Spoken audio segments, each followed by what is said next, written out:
जय हिंद, राम राम। चलते हैं, आज होगा केमिस्ट्री में चैप्टर 5, ठीक ना, रासायनिक बंधन। हाँ, और आप लोग को एक पहले सूचना, आप लोग अगर लुसेंट और स्पीडी को समाप्त करना चाहते हैं तो इस चैनल से जुटिए। एग्ज़ाम चालीसा से हम 3 महीना में आप लोग का लुसेंट को जो ना समाप्त करेंगे 1 ईयर में 4 बार, ठीक ना। इस चैनल की एक विशेषता रहेगा, लुसेंट हमेशा चलेगा, लुसेंट स्पीडी, एक्स्ट्रा कुछ भी चले लेकिन लुसेंट स्पीडी हमेशा चलते रहेगा। चलिए, ज़्यादा भाषणबाजी नहीं, ठीक ना। चलिए काम की बात कर। पंखा चलाएं।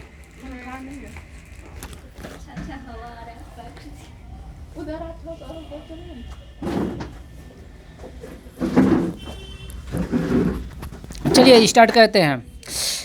रासायनिक बंधन, ठीक ना। बताइएगा, आप लोग से क्वेश्चन है, परमाणु बंधन कितने प्रकार के होते हैं? 3 प्रकार के। परमाणु बंधन कितने प्रकार के होते हैं? 3। बताइएगा 3 प्रकार के कौन कौन होते हैं?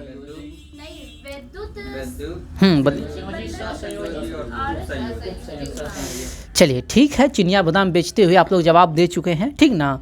विद्युत संयोजी बंधन और सहसंयोजी बंधन, और एक हो गया उप सहसंयोजी बंधन। 3 प्रकार के बंधन है। अच्छा एक बात बताइएगा, विद्युत संयोजी बंधन जिसको इलेक्ट्रोकोवैलेंट बॉन्ड कहते हैं, बताइएगा विद्युत संयोजी बंधन का निर्माण कैसे होता है?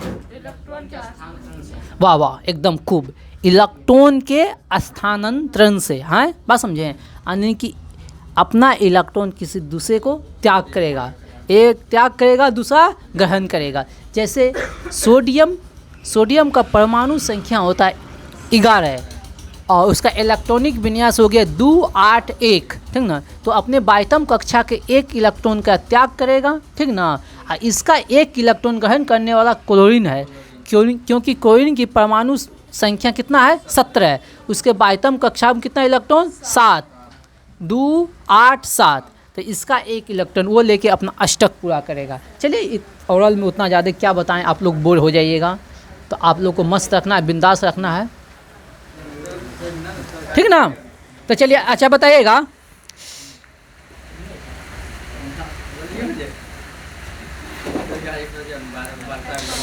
आयनिक योगी इसी को कहते हैं आयनिक योगी। आयनिक यौगिक में किस प्रकार का बंधन होता है? विद्युत संयोजी। आयनिक यौगिक में कैसा बंधन होता है? विद्युत संयोजी। बताइएगा, आयनिक यौगिक ध्रुवीय घोल में घुलनशील होता है या नहीं? हाँ, ध्रुवीय घोल में क्या होता है? घुलनशील। ध्रुवीय घोल मतलब क्या हुआ? जैसे जल। ध्रुवीय घोल क्या हो गया? जल। हाँ, तो क्या करो, ब्राइटनेस बढ़ा दो, फुल है तो क्या करना, कोई दिक्कत नहीं है। आवाज़ तो सफ़ेद है ना, हम ही ना ब्लैक होल हैं, नामीबिया में है मान लो। मुझे कोई नहीं, सब चलता है, मेरा आवाज़ सुनने के लिए बैठल है सब कोई, ठीक ना। चलिए आते हैं, हम लोग काम करते हैं। तो बताइएगा, और एक क्वेश्चन है, तो ध्रुवीय घोल में क्या होगा? घुलनशील। ध्रुवीय घोल में क्या होगा? घुलनशील। ये क्वेश्चन अच्छा क्वेश्चन है, इंपॉर्टेंट क्वेश्चन है। बताइएगा, आयनिक यौगिक के द्रवणांक और गलनांक निम्न होते हैं या उच्च होते हैं? उच्च होते हैं। आयनिक यौगिक के द्रवणांक एवं गलनांक उच्च होते हैं। एक मिनट। द्रवणांक एवं क्वथनांक क्या होते हैं? उच्च होते हैं। द्रवणांक और क्वथनांक के होते हैं उच्च। हम क्या बोले? गलनांक ना, हम गलनांक बोले, कोई दिक्कत नहीं है। द्रवणांक अगर उच्च होगा तो गलनांक भी उच्च भी होगा, बात समझे? जैसे बर्फ जो है ना, बर्फ अगर गलेगा तो जल में बदलेगा, द्रव में बदलेगा, बात समझे? तो वही तो हो गया द्रवणांक, बात समझे कि नहीं? आए, नींद भी आ रहा है किसी को? नहीं के ना। चलिए आगे बढ़ते हैं हम लोग। तो आयनिक यौगिक की विशेषता क्या हो गया? द्रवणांक एवं गलनांक और क्वथनांक क्या होता है? उच्च होता है, क्योंकि प्लस माइनस का चार्ज होता है, ठीक ना, आयनिक यौगिक में, जिसको तोड़ने में ज़्यादा ऊर्जा का खपत होता है। चलिए आगे बढ़ते हैं। सहसंयोजक बंध का निर्माण कैसे होता है बाबू रे? सहसंयोजक बंध का निर्माण कैसे होता है? इलेक्ट्रॉन के साझा से। सहसंयोजक बंध का निर्माण कैसे होता है? इलेक्ट्रॉन के साझा से। बताइएगा इलेक्ट्रॉन के साझेदारी में कौन सा इलेक्ट्रॉन भाग लेता है? संयोजी इलेक्ट्रॉन या कोर इलेक्ट्रॉन? बताइए। संयोजी इलेक्ट्रॉन। आप लोग पूछिए सर जी, भैया जी, संयोजी इलेक्ट्रॉन क्या होता है, कोर इलेक्ट्रॉन क्या होता है? कौन कौन जानते हैं संयोजी इलेक्ट्रॉन क्या होता है, कोर इलेक्ट्रॉन क्या होता है? शायद वहाँ नहीं लिखा है। बैलेंस बनाते हैं। नहीं, सुन लीजिए। जैसे हो गया मैग्नीशियम की परमाणु संख्या कितना होता है? 12 होता है ना।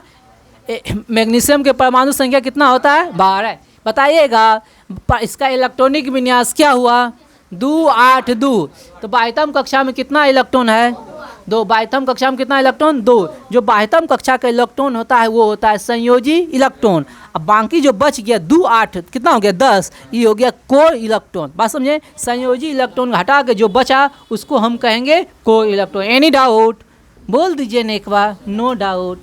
आगे बढ़े, बोल दीजिए बेटा, बोल भी दो। कब इलेक्ट्रॉन को वो अपना जो होते हैं ना इलेक्ट्रॉन विन्यास को वो है ना ग्रहण नहीं करता, वो उसको दे देता, कब? हाँ, देखिए जब जैसे सोडियम और आप आ जाइए ऑक्सीजन के पास, ठीक ना।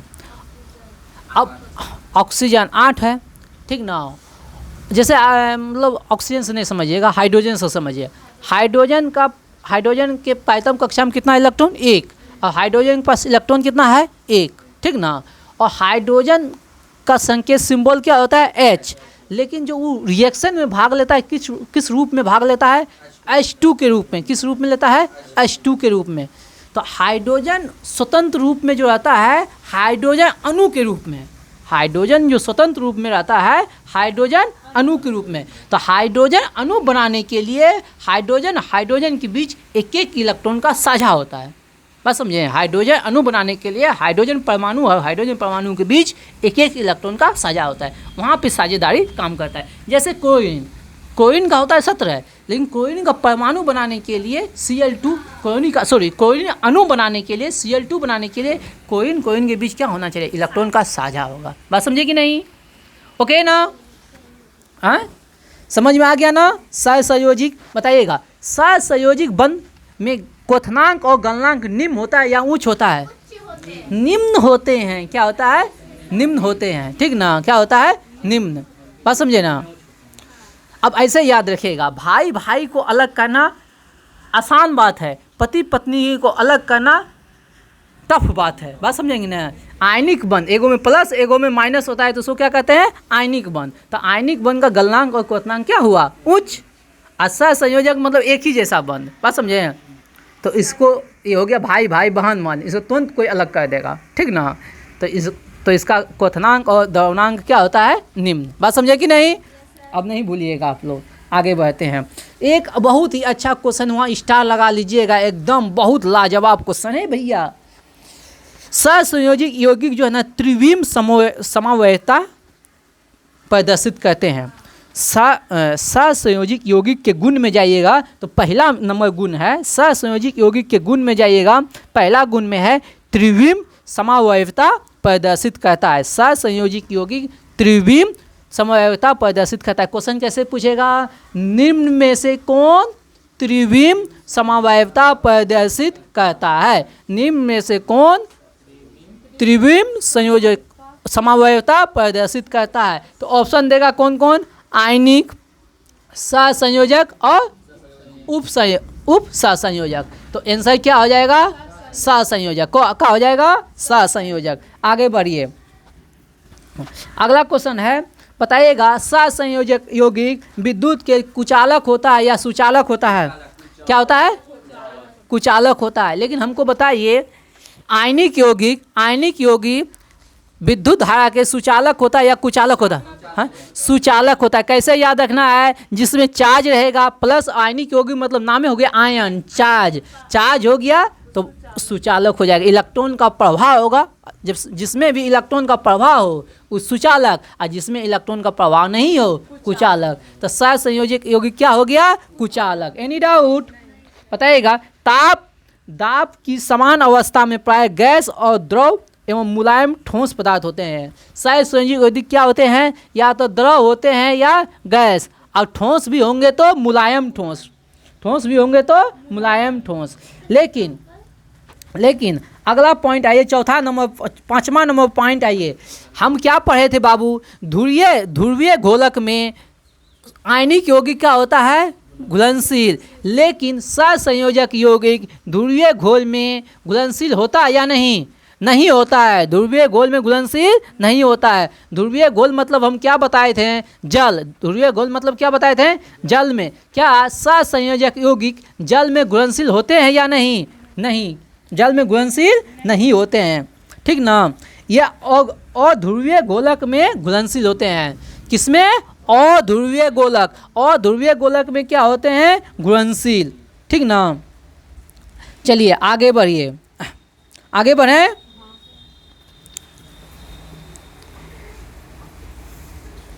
आगे बढ़िए। अब आइए उप सहसंयोजक बंधन। अब आइए उप सहसंयोजक बंधन, ठीक ना। अच्छा, अध्रुवीय गोलक क्या हो गया? अध्रुवीय गोलक क्या हुआ? अध्रुवीय गोलक क्या होता है? जैसे बेंजीन वगैरह हो गया, अध्रुवीय गोलक होता है। बेंजीन वगैरह अध्रुवीय गोलक होता है। हाँ?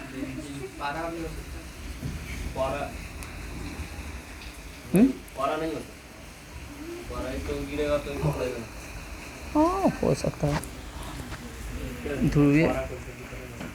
तो वहाँ वो चीज़ कॉन्सेप्ट कहाँ आया? वो कॉन्सेप्ट कहाँ आया? पभिंग है।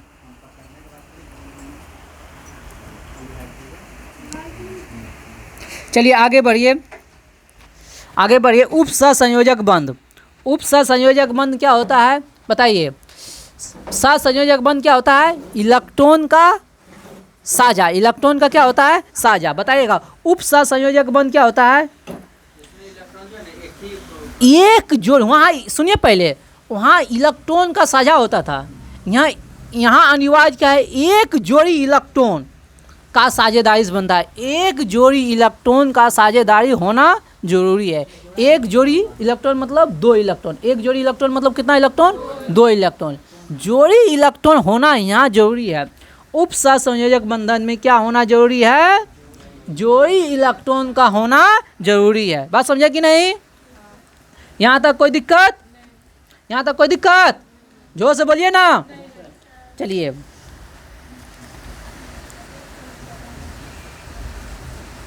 लेकिन कहता है साझेदारी सिर्फ जो है एक ही परमाणु के द्वारा होता है। साझेदारी सिर्फ एक ही परमाणु के द्वारा होता है। चलिए, इलेक्ट्रॉन की निर्जल जोड़ी से आप क्या समझते हैं बताइएगा? इलेक्ट्रॉन की निर्जल जोड़ी से आप क्या समझते हैं? वह इलेक्ट्रॉन जो सहसंयोजक बंध में भाग नहीं लेते हैं। वह इलेक्ट्रॉन जो सहसंयोजक यौगिक के निर्माण में भाग नहीं लेते हैं, वो इलेक्ट्रॉन की क्या कहलाता है? निर्जल जोड़ी, ठीक ना। इलेक्ट्रॉन की निर्जल जोड़ी कहलाता है। बात समझें? जैसे जल, हाँ जल हो गया, हाँ जल हो गया, अमोनिया हो गया। जैसे जल का निर्माण कैसे होता है? जल का परमाणु संख्या H2O, ठीक ना। तो H2O में जल का परमाणु संख्या क्या हो गया? सॉरी, जल का शुद्ध क्या हो गया? H2O। तो हाइड्रोजन को है 2 गो, हाइड्रोजन को है 2 गो, ऑक्सीजन को है 1 गो। तो ऑक्सीजन के बाह्यतम कक्षा में कितना इलेक्ट्रॉन? हाइड्रोजन ऑक्सीजन के बाह्यतम कक्षा में कितना इलेक्ट्रॉन? 6। परमाणु संख्या याद नहीं है? 8, 2 और 6, ठीक ना। तो इलेक्ट्रॉन का जो साझा होगा हाइड्रोजन के बाह्यतम कक्षा में कितना इलेक्ट्रॉन? 1। तो हाइड्रोजन 2 हाइड्रोजन है तो 2 बाह्यतम कक्षा में कोई इलेक्ट्रॉन 2 गो। तो ऑक्सीजन के 2 ही इलेक्ट्रॉन साझा करेगा, तो 4 इलेक्ट्रॉन बच गया ना। तो 2 जोड़ी इलेक्ट्रॉन बच गया। तो ये 2 जोड़ी इलेक्ट्रॉन को हम कहेंगे इलेक्ट्रॉन की निर्जम जोड़ी। बात समझे? इलेक्ट्रॉन की निर्जल जोड़ी। चलिए आगे बढ़िए, चलिए आगे आइए। हाइड्रोजन बंध। कौन सा बंध? हाइड्रोजन बंध। तो एक क्वेश्चन यहाँ से है, NH4Cl, NH4, चैप्टर नंबर 5 निकालिए रासायनिक बंधन। चैप्टर नंबर 5, चैप्टर नंबर 5 निकालिए रासायनिक बंधन। हाँ रासायनिक बंधन निकाले। अब आइए बताइएगा NH4Cl, NH4Cl में किस प्रकार का बंधन रहता है? NH4Cl में तीनों बंधन है, आयनिक, सहसंयोजिक और उपसहसंयोजिक, तीनों बंधन है। आयनिक है, सहसंयोजिक और उपसहसंयोजिक, तीनों बंधन पाए जाते हैं। बताइएगा हाइड्रोजन बंध किसे कहते हैं? हाइड्रोजन बंध किसे कहते हैं?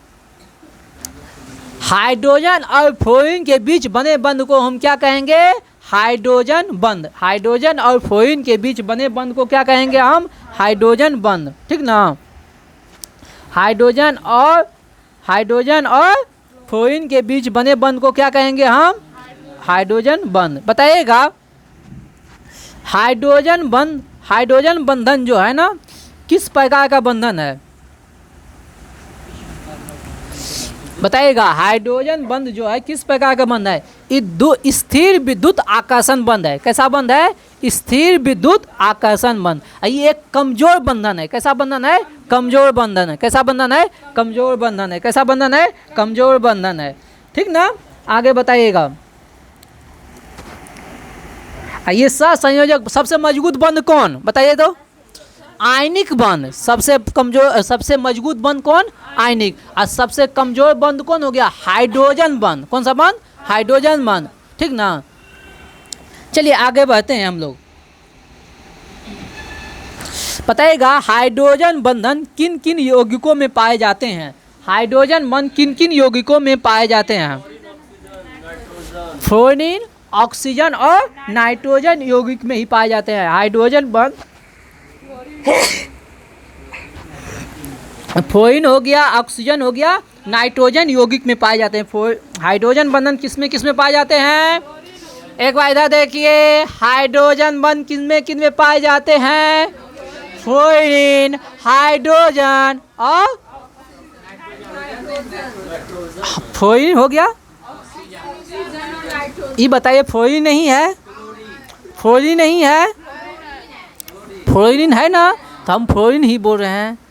फ्लोरीन, अरे फ्लोरीन है ना, तो हाइड्रोजन बंध में हाइड्रोजन होगा ना। हाइड्रोजन बंध में एक तरफ हाइड्रोजन होगा ना, दूसरी तरफ और कोई होगा।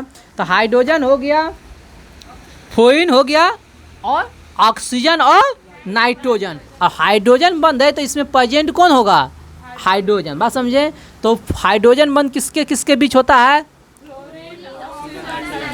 फ्लोरीन हो गया, ऑक्सीजन हो गया और नाइट्रोजन हो गया। फ्लोरीन, ऑक्सीजन और नाइट्रोजन। फ्लोरीन, ऑक्सीजन और नाइट्रोजन। फ्लोरीन हो गया, ऑक्सीजन हो गया और नाइट्रोजन हो गया। फ्लोरीन हो गया, ऑक्सीजन हो गया, नाइट्रोजन हो गया। चलिए आगे बढ़िए। बताइएगा सिग्मा बंध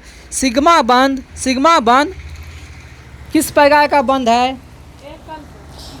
सिग्मा बंध जो है ना, सुनिएगा, एक परमाणु दूसरे परमाणु के ओवर रेपिंग से बनता है। ओवर रेपिंग किस प्रकार के? रेखिक ओवर रेपिंग क्या होता है समझिए।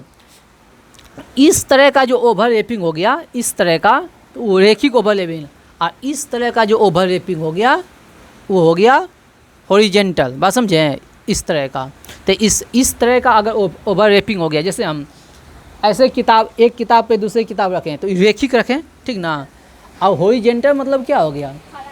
हाँ, ऐसे लंबवत। बस समझे कि ना। तो जो सिग्मा बंध बनता है, दो परमाणु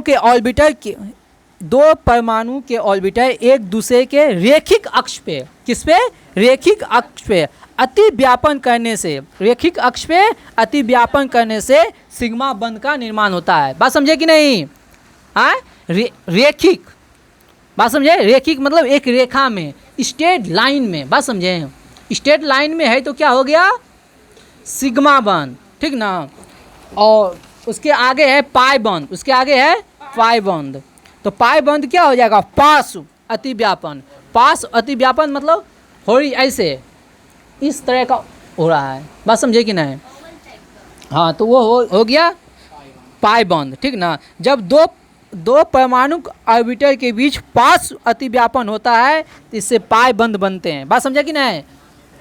हाँ, पार्श्व हो गया पाई में, सिग्मा हो गया रेखिक अति व्यापन। चलिए आपका चैप्टर नंबर 5 कंप्लीट हो गया, लेकिन यहाँ जो ना sp संकलन है इसको हम देख लेते हैं। बताएगा रेखिक आकृति में किस प्रकार का संस्करण sp, बताएगा sp2 में की आकृति कैसी होती है, sp2 की क्या होती है, त्रिकोणीय। sp2 की क्या होती है, त्रिकोणीय। बताएगा sp3 की कैसी होती है, त्रिकोणीय पिरामिडीय। sp3 की त्रिकोणीय पिरामिडीय। बताएगा sp3d का क्या होगा, हाँ त्रिकोणीय द्विपिरामिडीय, त्रिकोणीय द्विपिरामिडीय। बताएगा sp3d2 का कैसा होगा, अष्टफलकीय। कैसा हो गया, अष्टफलकीय। बताएगा sp3d3 का कैसा होगा, पंचभुजीय द्विपिरामिडीय, पंचभुजीय द्विपिरामिडीय।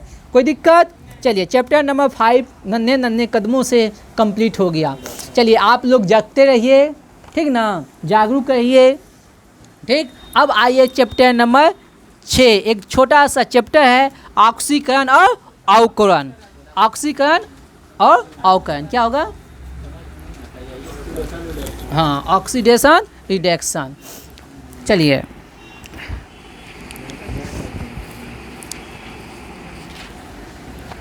चलिए आइए ऑक्सीकरण किसे कहते हैं, ऑक्सीजन का जुड़ना। सुनिए वहाँ नहीं लिखल है, वहाँ ये बतिया जो बोल रहे हैं वो बतिया लिखल नहीं है, तो उसको क्या करना होगा, सुनना होगा। हे रे रुक जाओ रुक जाओ रुक जाओ रुक जाओ रुक जाओ रुक जाओ।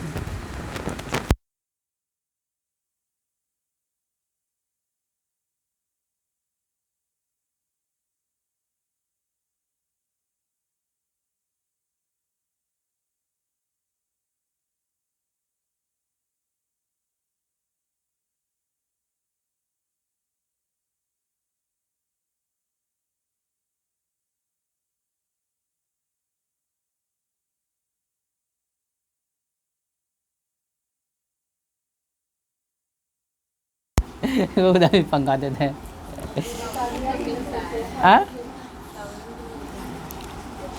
चलो हाँ चलिए ऑक्सीकरण, तो ध्यान से सुनिएगा। ऑक्सीकरण जो बतिया बताएंगे ना वो बतिया वहाँ लिखल ना है। तो ऑक्सीकरण में क्या होगा, ठीक ना, ऑक्सीजन का जुटना, ऑक्सीजन का जुटना या हाइड्रोजन का हटना। बस समझे, ऑक्सीजन लिख लीजिए शॉर्ट फॉर्म में, ऑक्सीजन का जुटना या हाइड्रोजन का हटना, इसको क्या कहेंगे हम, ऑक्सीकरण। प्लस लिख देना ऑक्सीजन और माइनस लिख देना हाइड्रोजन, ठीक ना। जुटना या हाइड्रोजन का हटना, ठीक ना। वियोग कहते हैं क्या, वियोग कहते हैं। हाँ जुटना वियोग जो बना, हटना मतलब वियोग, ठीक है, हटना मतलब वियोग हो गया, ठीक ना। ये परफेक्ट परिभाषा है इसका, ठीक ना। या धन आयन का बढ़ना, ऋण आयन का घटना, ठीक ना। तो उतना ज़्यादा नहीं करना है, ऑक्सीजन से सब पकड़ना है। किससे पकड़ना है, ऑक्सीजन से। और अवकरण में क्या हो जाएगा, जस्ट इसका उल्टा, ठीक ना। अवकरण में जस्ट इसका क्या हो जाएगा, उल्टा हो जाएगा। चलिए रेडॉक्स रिएक्शन, अब अगले आगे आइए, रेडॉक्स रिएक्शन, आगे आइए रेडॉक्स रिएक्शन। तो ऐसी अभिक्रिया जिसमें ऑक्सीजन और ऑक्सीकरण उपकरण दोनों का, ऐसी अभिक्रिया पोती मत कीजिए, रेडॉक्स रिएक्शन जिसमें ऑक्सीकरण अवकरण, जिसमें ऑक्सीकरण अवकरण दोनों अभिक्रिया एक साथ होके उसको कहेंगे हम रिडॉक्स रिएक्शन, ठीक ना। जिसमें ऑक्सीकरण अवकरण दोनों अभिक्रिया एक साथ होता है उसको हम कहते हैं रिडॉक्स रिएक्शन। क्या कहते हैं, रिडॉक्स रिएक्शन, ओके ना। चलिए लेकिन आप लोग जो अगला लाइन है उसको अंडरलाइन करके घेर लीजिए।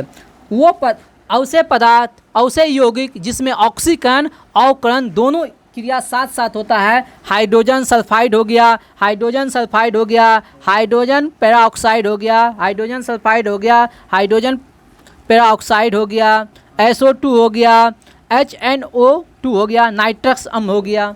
बात समझे, ये क्वेश्चन बहुत बार पूछा है जिसमें वह कौन सा यौगिक है जिसमें ऑक्सीकरण अवकरण दोनों अभिक्रिया साथ साथ होती है? इसमें सबसे ज़्यादा है H2S, पहला हो गया H2S और दूसरा हो गया H2O2 हाइड्रोजन पेराऑक्साइड, हाइड्रोजन पेराऑक्साइड। और सबसे ज़्यादा एग्जाम में जो पूछा है अभी तक में हाइड्रोजन पेराऑक्साइड, सबसे ज़्यादा एग्जाम में जो पूछा है हाइड्रोजन पेराऑक्साइड, सबसे ज़्यादा एग्जाम में पूछा है हाइड्रोजन पेराऑक्साइड। और sulphur dioxide, sulphur dioxide, sulphur dioxide, ठीक ना। और नाइट्रस अम्ल, नाइट्रस अम्ल, ठीक ना। अब बताइए अवकरण क्या है? जिस पदार्थ का ऑक्सीकरण होता है, जिस पदार्थ का ऑक्सीकरण होता है वो कहलाता है अवकारक। वो क्या कहलाता है? अवकारक। जिस पदार्थ का ऑक्सीकरण होता है वो क्या कहलाता है? अवकारक। जिस पदार्थ का ऑक्सीकरण होता है वो क्या कहलाता है? अवकारक। जिस पदार्थ का ऑक्सीकरण होता है वो क्या कहलाता है? अवकारक, ठीक ना। ऑक्सीकारक क्या है? जिस पदार्थ का अवकरण होता है वह ऑक्सीकारक। क्या है?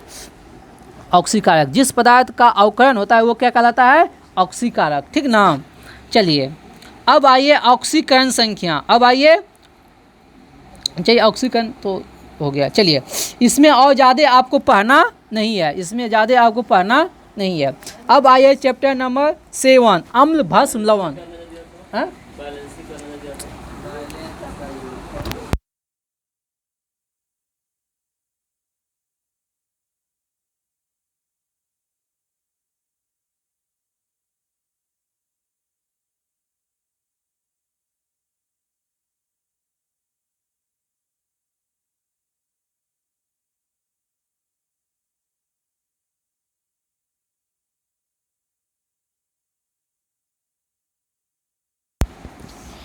चलिए आइए अम्ल भस्म लवण।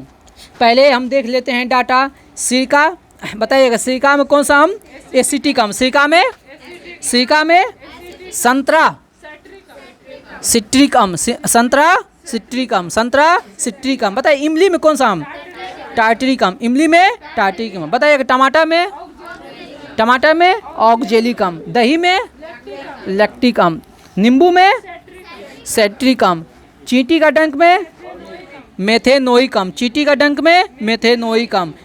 बिच्छू का डंक में मेथेनोइक अम्ल। बताइएगा अंगूर में टार्टरिक अम्ल। अंगूर में टार्टरिक अम्ल, ठीक ना। चलिए बहुत सारा परिभाषा है, ठीक ना। लेकिन हम बताइए अम्ल किसे कहते हैं? अम्ल का सबसे सटीक परिभाषा बताइए। अम्ल का सबसे सटीक परिभाषा बताइए। हाँ, पदार्थ जो जल में घुलकर हाइड्रोजन आयन देता है, H+ आयन देता है। तो उसी को कहते हैं भैया हाइड्रोजन आयन, ठीक ना। उसी को कहते हैं हाइड्रोजन आयन। वहाँ पे बैठ जाइए, हवा आएगा ज़्यादा, ठीक ना।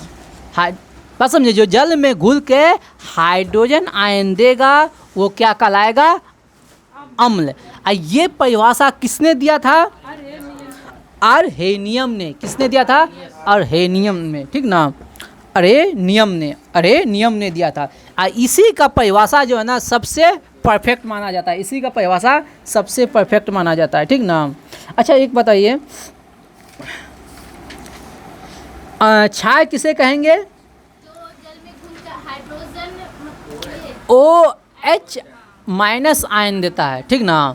जो जल में घुल के OH- आयन देता है वो क्या कहलाता है? भस्म कहलाता है। क्या कहलाता है? भस्म कहलाता है।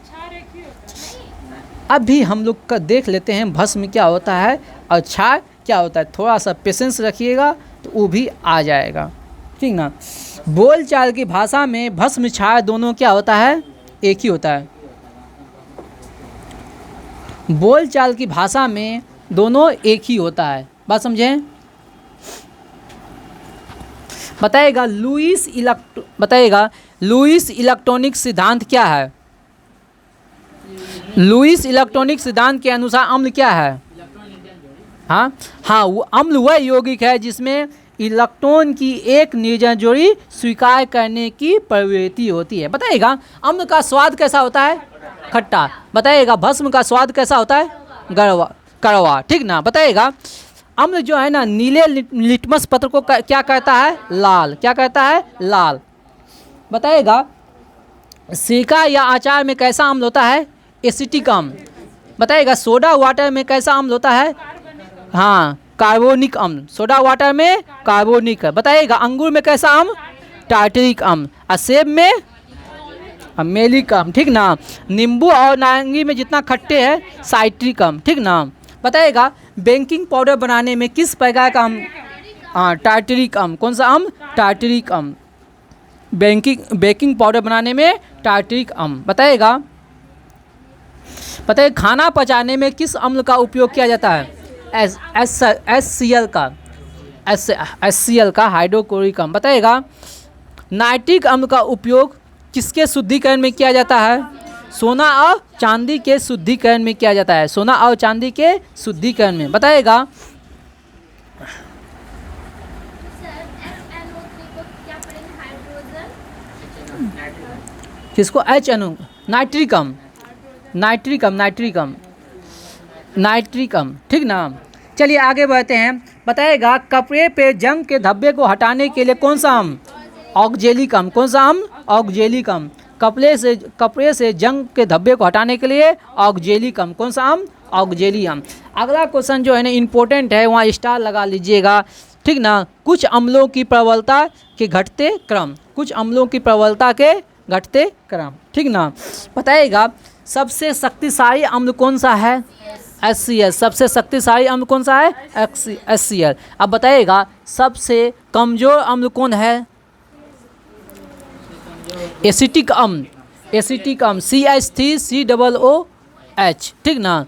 एसिटिक अम्ल। सबसे कमजोर अम्ल कौन सा हो गया? एसिटिक अम्ल। और इससे अधिक मजबूत कौन हो गया? H2SO4। और इससे मजबूत कौन हो गया? नाइट्रिक अम्ल। और इससे मजबूत कौन हो गया? HCl। ठीक ना।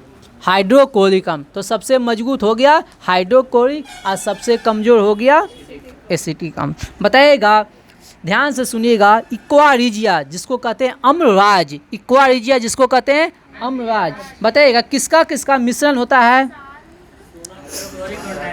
हाँ, हाइड्रोक्लोरिक अम्ल और नाइट्रिक अम्ल। सांद्र हाइड्रोक्लोरिक अम्ल और नाइट्रिक अम्ल। ठीक ना।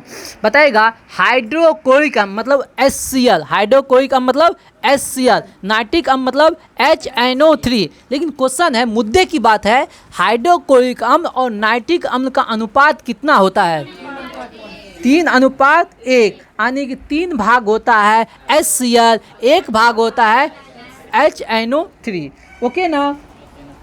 यहाँ तक कोई दिक्कत है? बताइएगा खनिज अम्ल किसे कहते हैं? खनिज अम्ल किसे कहते हैं?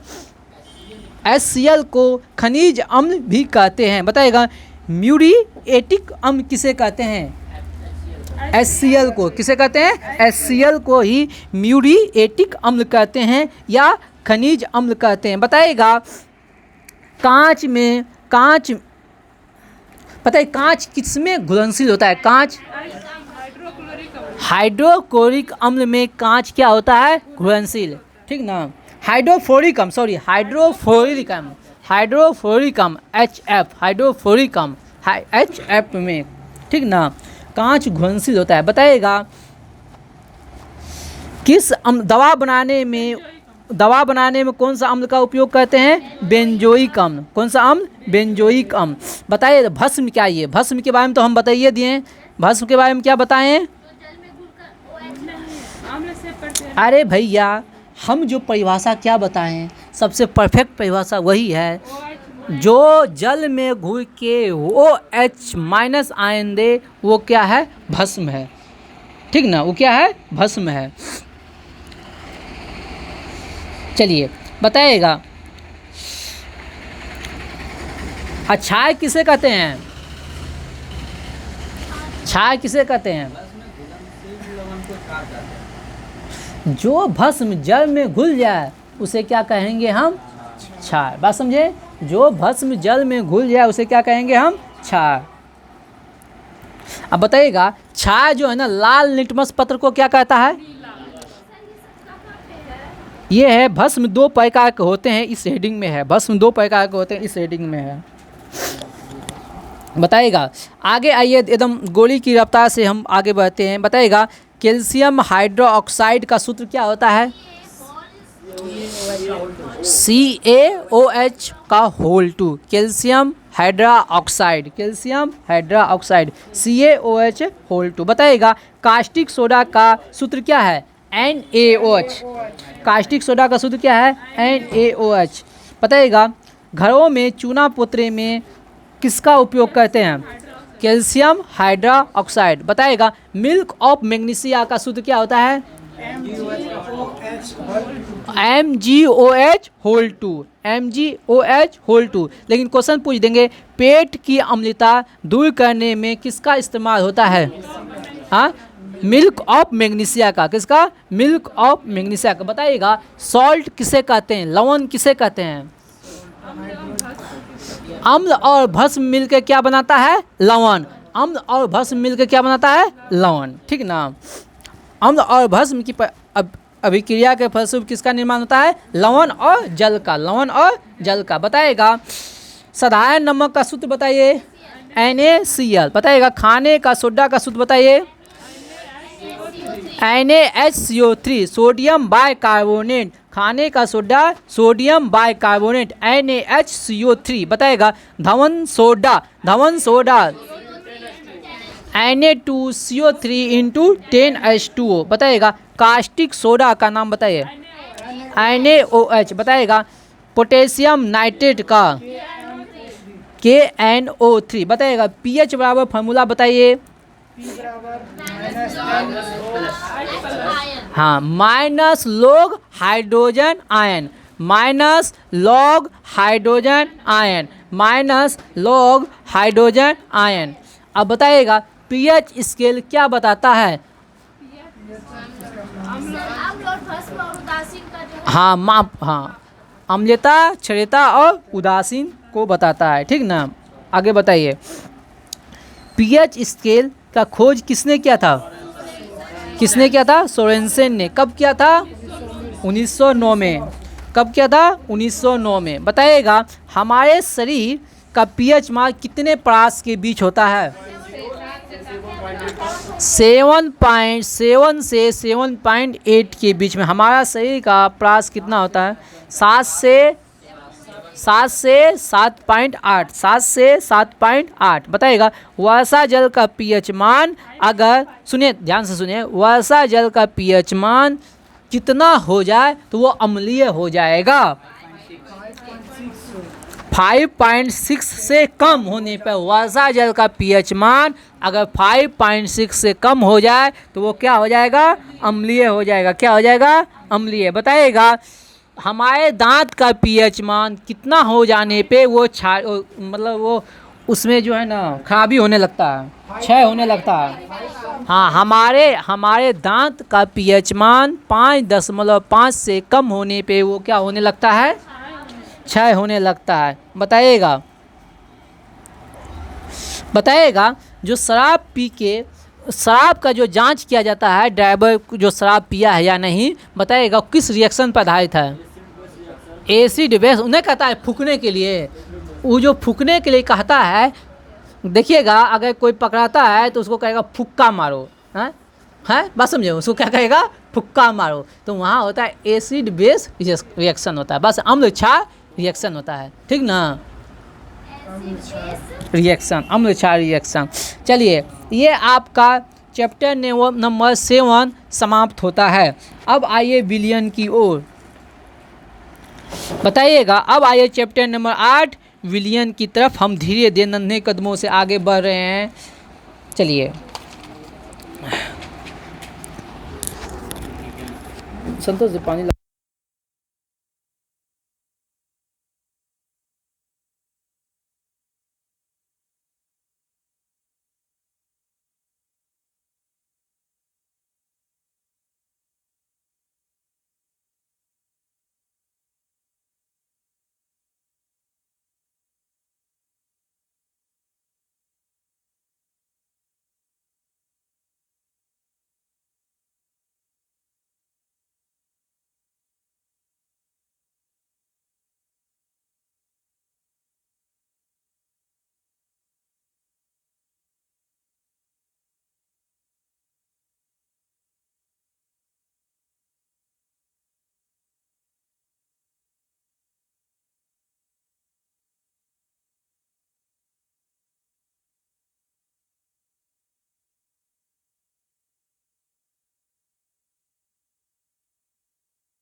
देखो हम सही है बोले लेकिन वो करेगा।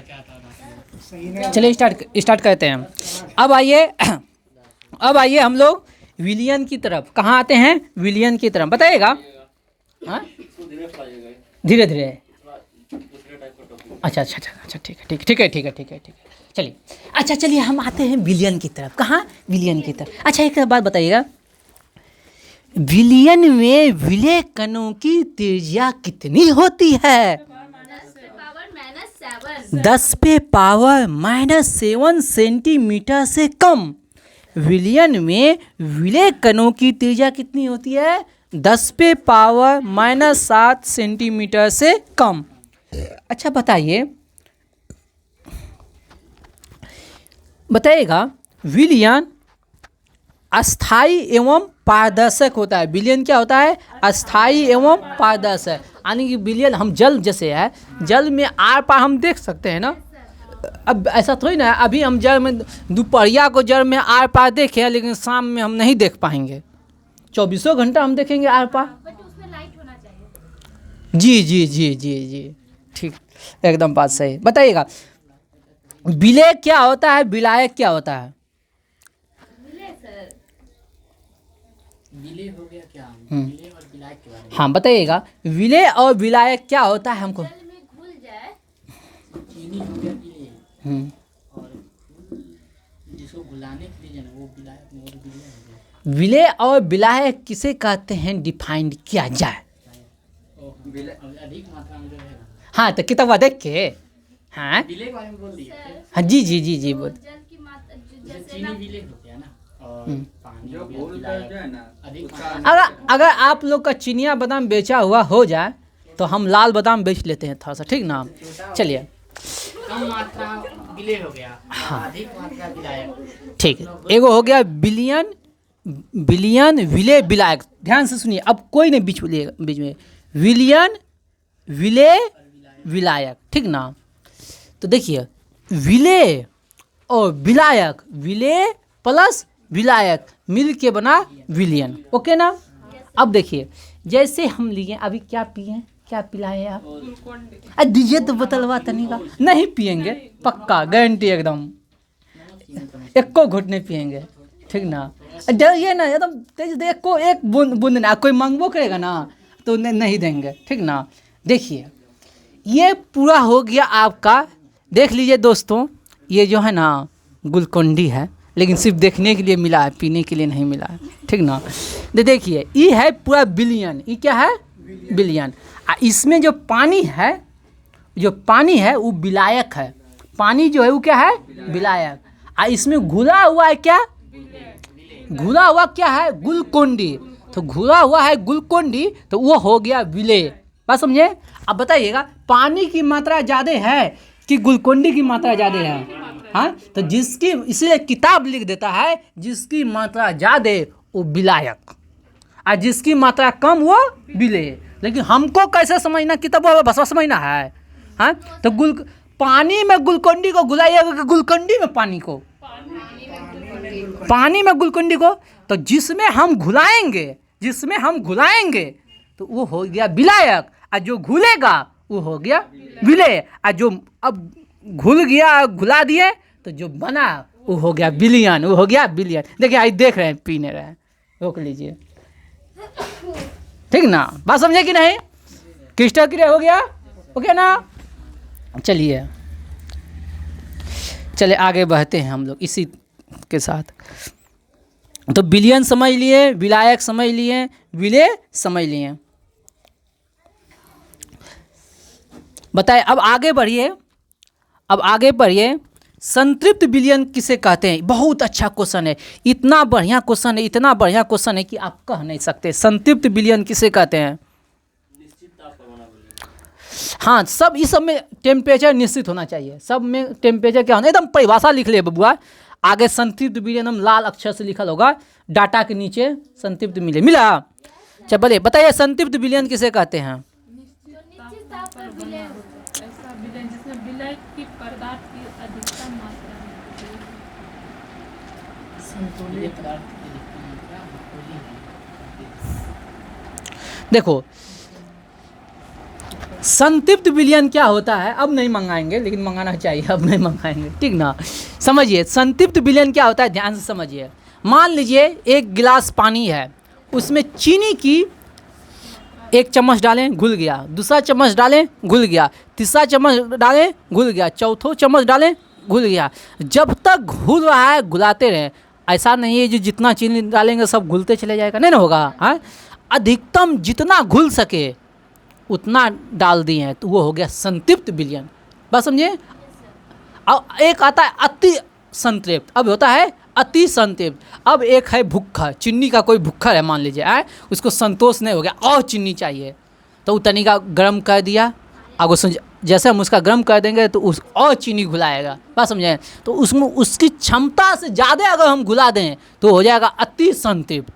जैसे हम बचपन में भुक्खा थे 1 नंबर चीनी का, ठीक ना, रिकॉर्डधारी थे। चलिए थे तो बोलने में क्या हर्ज होता है, इसमें क्या है? जो हैं बात समझे कि नहीं? ओके ना, ओके। चलिए अब आते हैं असंतृप्त विलयन। अब आते हैं असंतृप्त विलयन। बताइए असंतृप्त विलयन किसे कहते हैं? असंतृप्त विलयन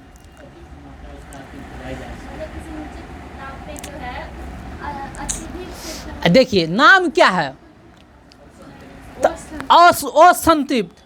अरे नहीं कहते हैं जब अच्छा भोजन खाइएगा ना, आत्मा तृप्त हो गया, संतुष्ट हो गया, तो ये क्या है? असंतुष्ट आदमी है। ये क्या है? असंतुष्ट आदमी है। तो इसको क्या करना है? संतुष्ट करना है। तो संतुष्ट करने के लिए इसको इसमें और घुलाएगा, इसमें और हम घुला सकते हैं। तो वही लिख ले है, वही किताब क्या लिखे है, सारे काम होगा एक निश्चित तापमान पे, जिसमें विलेय पदार्थ की अधिकतम मात्रा घुलाई हुई हो, अधिक मात्रा घुलाई जा सकती है। अभी घुला हुआ नहीं है, और अधिक मात्रा इसमें घुला सकते हैं। अभी इसका आत्मा तृप्त नहीं हुआ, इसको और दही दो पंडित जी को, ठीक ना, तो ये इसका आत्मा तृप्त होगा। ओके ना। चलिए आगे बढ़े हम लोग। अति संतृप्त हो गया। अब आइए विलयता। विलयता बराबर क्या होता है?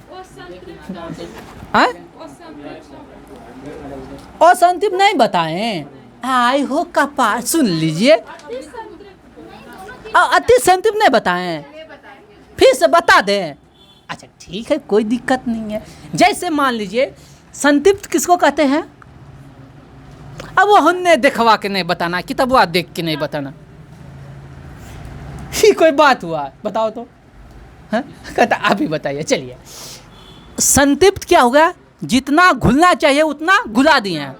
अति संतृप्त उसमें कोई भुक्खा है, उतना भी भाई चीनी से संतुष्ट नहीं हो रहा है, तो कहेगा और चीनी घुमा, तो तनिका चीनी घुलाई, तनिका हम गर्म कर दिए, ठीक ना, और उसमें चीनी डाल दिए, यानी उसकी औकात से ज़्यादा अगर हम चीनी घुलाएं, विलेय की मात्रा उसके जितना घुलना चाहिए उससे ज़्यादा घुला रहे हैं, तो उसको कहेंगे हम अति संतृप्त। ओके ना, नहीं समझे? हाँ, असंतृप्त उसमें जितना घुलना चाहिए उतना घुले हुए नहीं है चीनी। बस देखिए एक गिलास है, उसमें चाहिए 10 चम्मच चीनी, लेकिन हम दिए हैं कितना? 21 चम्मच चीनी। बस समझे हैं? तो वो हो गया क्या? असंतृप्त। उसमें और चीनी हम क्या कर सकते हैं? घुला डाल सकते हैं। अब हमको लगता है आप लोग का क्रिस्टल क्या हुआ होगा? क्लियर हुआ होगा। चलिए आगे बढ़ते हैं। विलयता, विलेय की मात्रा बटे विलायक की मात्रा गुना 100। बात समझे? चलिए बताइएगा किसी पदार्थ की विलायक में विलयता, विलायक और विलेय की प्रकृति किस पर निर्भर करता है? ताप और दाब दोनों पर निर्भर करता है। ताप और दाब दोनों पर निर्भर करता है। बताइएगा ठोस पदार्थों की विलेयता ताप बढ़ने से क्या होती है? ठोस पदार्थों की विलेयता ताप बढ़ने से क्या होती है? बढ़ती है। ठोस पदार्थों की विलेयता ताप बढ़ने से क्या होती है? बढ़ती है, ठीक ना, याद रखिएगा। और द्रव बताइएगा द्रव में गैस की विलेयता ताप बढ़ने से क्या होती है? घटती है। द्रव में गैस की विलेयता ताप बढ़ने से क्या होती है? घटती है। बताइएगा अब पढ़ते हैं विलेयता पे दाब का प्रभाव। विलेयता पे दाब का प्रभाव बताइएगा। दाब बढ़ाने पे द्रव में गैस की विलेयता क्या होती है? दाब बढ़ाने पे द्रव में गैस की विलेयता क्या होती है? बढ़ती है। बात समझे कि नहीं? चलिए आगे बढ़िए।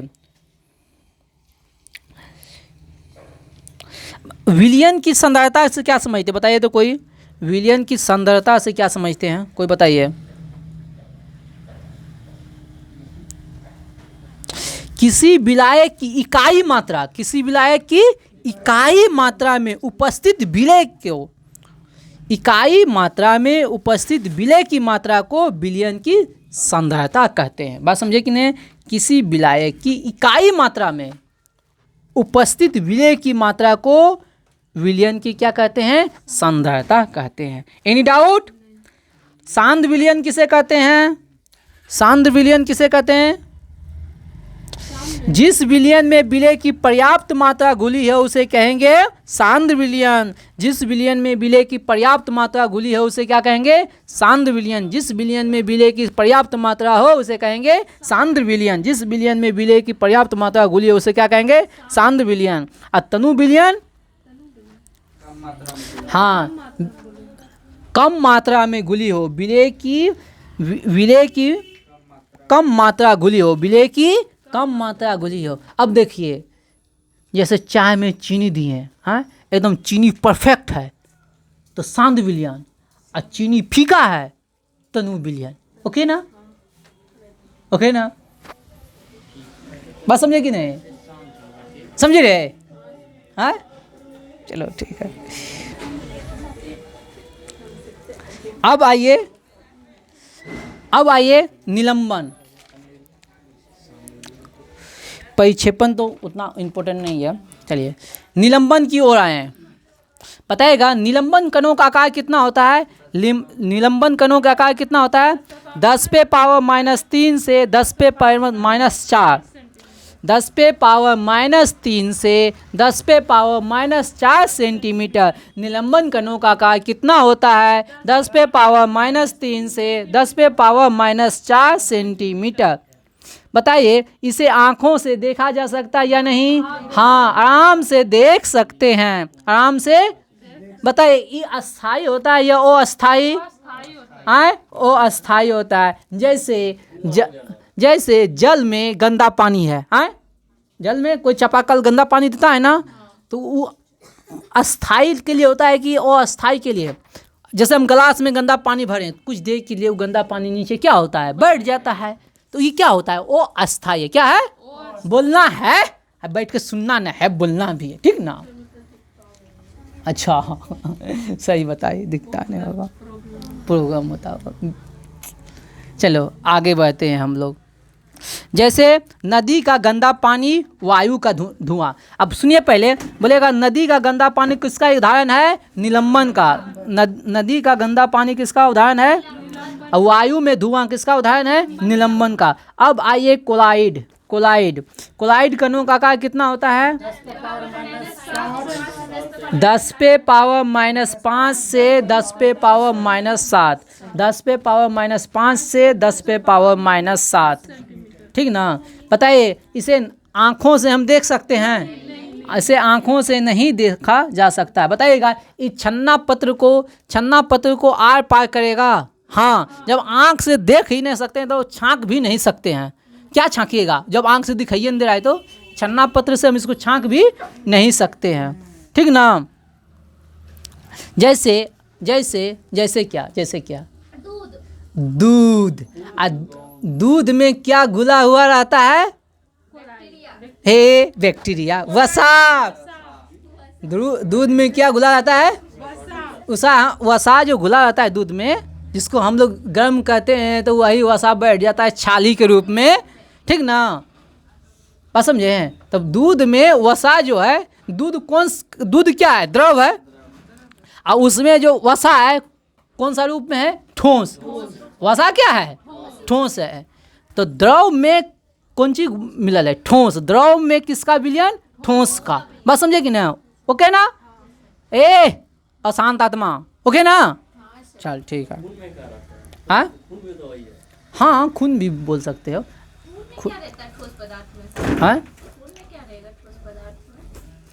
ठोस खून में नहीं कह सकते हो, ठोस पदार्थ में प्लाज्मा अवस्था कह सकते हो। प्लाज्मा बोल सकते हो, प्लाज्मा बोल सकते हो। जैसे गोंद हो गया, रक्त हो गया। प्लाज्मा को देख सकते हैं, ब्लड हाँ। में प्लाज्मा नीचे बैठ जाता है, लेकिन उसको देखा जा सकता है। ब्लड में क्या नहीं ना, प्लाज्मा प्लाज्मा का एक ही अवस्था थोड़ी ना होता है, प्लाज्मा का एक ही अवस्था थोड़ी ना होता है। एक केमिस्ट्री में होता है प्लाज्मा, हाँ। बायोलॉजी में होता है प्लाज्मा दूसरा। हाँ वही तो हम बात बोल रहे हैं, केमिस्ट्री केमिस्ट्री बोल रहा है, बायोलॉजी बोल रहा है, सबके जगह का एक ही प्लाज्मा है, ठीक ना, सब जगह प्लाज्मा है। प्लाज्मा जो है पदार्थ की चौथी अवस्था है, जो कि द्रव और ठोस की बीच का अवस्था है, बात समझे हैं। जैसे मान लें चिपचिपा कोई पदार्थ है ना, तो गम जैसे तुम कह सकते हो, जैसे रक्त टाइप का है, ठीक ना, तो वो हो गया जो द्रव और ठोस के बीच का है। चलिए आगे बढ़ते हैं। स्याही हो गया, जैसे हो गया स्याही, ठीक ना, स्याही के अंदर क्या रहता है सर? है स्याही के अंदर केमिकल नहीं रहता है। चलिए अब आइए, क्लोराइड हो गया, निलंबन हो गया। अब क्लोराइड के विभिन्न प्रकार, अब हम लोग पढ़ते हैं क्लोराइड के विभिन्न प्रकार, क्लोराइड के विभिन्न प्रकार। जैसे हो गया सोल। सोल क्या है? सोल ये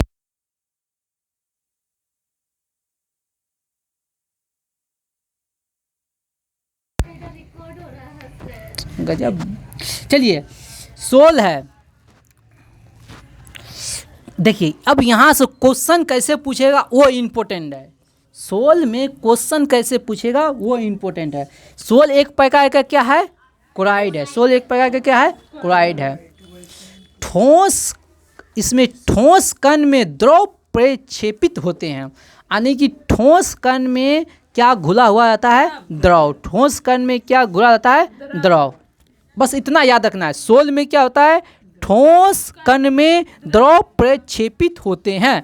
और जेल, जेल भी एक प्रकार का क्या है? क्लोराइड। जेल भी क्या है? क्लोराइड। जो ठोस कण द्रव में समान रूप से प्रक्षेपित होते हैं। ठोस कण द्रव में, ठोस कण किस में घुला हुआ है? द्रव में। ठोस कण किस में घुला हुआ है? द्रव में, ठीक ना, जेल। आगे ये एरोसोल, गैस में द्रव या ठोस कणों का प्रक्षेपण। एरोसोल क्या है? गैस में द्रव या ठोस कणों का प्रक्षेपण। जैसे इसको समझो, एरोसोल का उदाहरण है, समझो। जैसे कोहरा है, तो कोहरा जो रहता है हवा में रहता है, हवा में रहता है ना, है? हवा में किसका? अब कोहरा में क्या होता है? लगता है एकदम बादल जैसा, धुआं जैसा एक बादल रहता है, हैं? धूल कण तरह का वो क्या रहता है? बादल। और धूल कण क्या हो गया? ठोस हो गया, हैं? या मतलब कोहरा में क्या होता है? जल का बूंद रहता है, तो द्रव हो गया, समझे हैं? तो वो किसका एग्जाम्पल है? एरोसोल का एग्जाम्पल है। किसका है? एरोसोल का। तो गैस में हवा हो गया, हवा क्या हो गया? गैस। तो गैस में क्या हो गया? द्रव या ठोस कणों का प्रक्षेपण, ठीक ना।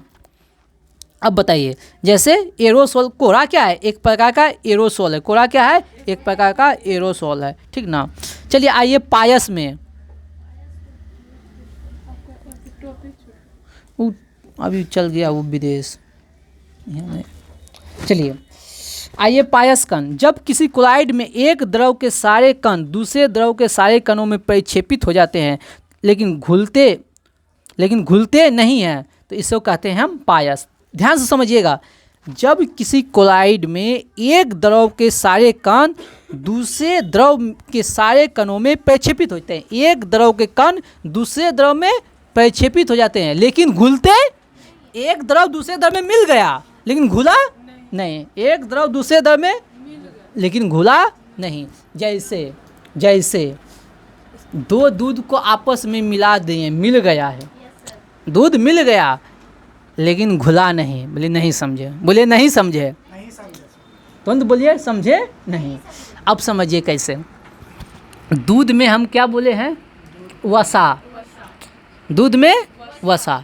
जैसे आप लोग दूध लेते हैं कुछ देर के लिए, जैसे सुबह दूध लिए हैं, दोपहर के आसपास देखिएगा दूध का ऊपरा पालत अलग रहेगा, नीचे वाला भाग अलग रहेगा, ठीक ना।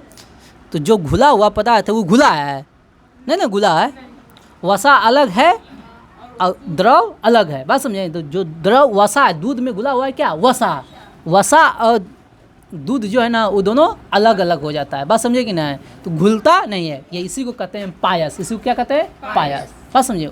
अब दूध वाला केमिस्ट्री समझ में आ गया ना? हाँ, समझे दूध वाला केमिस्ट्री? दूध वाला सब, ठीक ना? चलिए अब समझे। हाँ, वो क्या है? पायस का एग्जाम्पल है। किसका है? पायस है। अब कहतू तो पायस है रे। चलिए आगे बढ़े हम लोग। दूध एक प्रकार का प्राकृतिक पायस है, जबकि पेंट जो ना कृत्रिम। पेंट क्या है? कृत्रिम, जिसको हम लोग बनाते हैं। ठीक, पेंट। हाँ, चलिए आगे आइए। वास्तविक विलयन का आकार कितना होता है?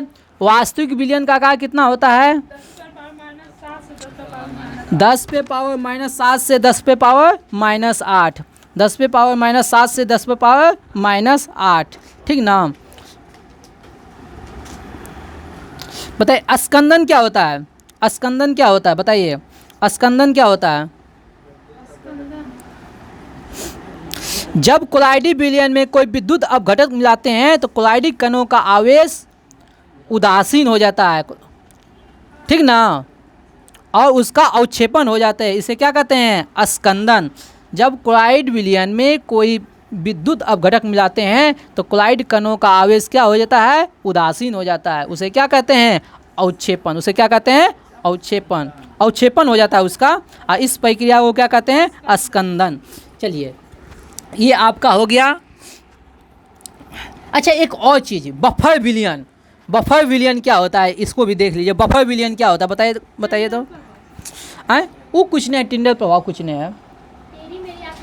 हाँ, जब देखो जैसे है ना, प्रकाश का प्रकीर्णन होता है। एक कण दूसरे कण से टकराया, एक कण, जैसे द्रव में कोई कण है, द्रव में घुला हुआ है, तो मान लीजिए एक गिलास पानी लिए हैं, एक गिलास पानी लिए, और उस पानी में जो है ना बहुत सारा कण घुला हुआ है। जब उस पर हम टॉर्च की रोशनी बाढ़ें तो प्रकाश के एक कण में टकराया, फिर इधर गया, फिर उधर से टकरा के इधर गया, इधर से टकरा के इधर गया। इसी को कहते हैं ब्राउनी गति। बस समझे कि नहीं? इसको हाँ, अब हम बोल रहे हैं बफर विलयन क्या है? वो हुआ का टिंडल प्रभाव। हाँ,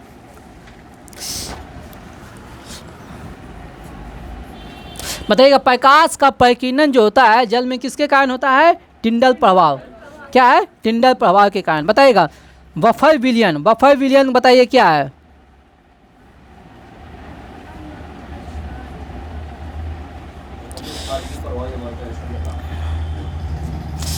समझिएगा बफर विलयन क्या है? वह विलयन जो अम्ल या भस्म की साधारण मात्राओं को अपनी प्रभावी अम्लता या क्षयता में पर्याप्त परिवर्तन किए बिना अवशोषित कर लेता हो, उसे क्या कहते हैं? बफर विलयन। जैसे सोडियम एसीटेट तथा सोडियम तथा एसिटिक अम्ल का मिश्रण एक प्रभावी बफर विलयन है। जब उसे पानी में विलीन किया जाता है। तो अब आप लोग अभी कुछ नहीं समझे होंगे। ऐसा समझिए, मान लीजिए हम लेते हैं शराब, अल्कोहल। क्या लेते हैं? अल्कोहल।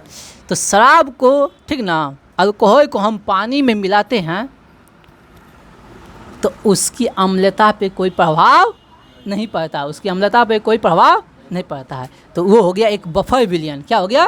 बफर विलयन। बस समझे हैं? इस हाँ, वो कम होगा। क्या? कड़वापन कम होगा, कड़वापन कम होगा, ठीक ना? हाँ,